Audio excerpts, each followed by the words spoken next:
May kasaba ka pero tamad ka kumayod o wala ka pang kayod, gamitan mo ng blender yan. For today's video, gumawa ako ng cassava flan using blender. Meron akong sobra pa sa 1 kilo ng cassava, hinati ko ito into 2 portions para kasya siya sa blender. Blend natin ito hanggang maging pino.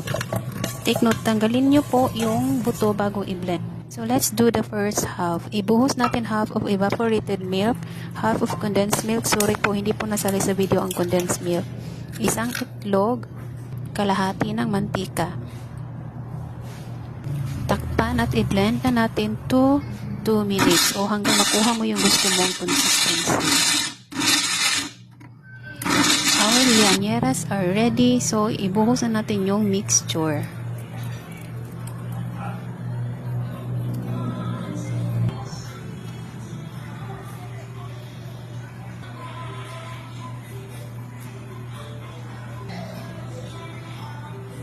Mayroon pa akong tirang mixture dito. Ilagay ko muna ito sa ref, tsaka gawin ko na ito tomorrow kasi kulang ako sa llaneras. Takpan natin ito ng foil at steam natin 40 to 45 minutes.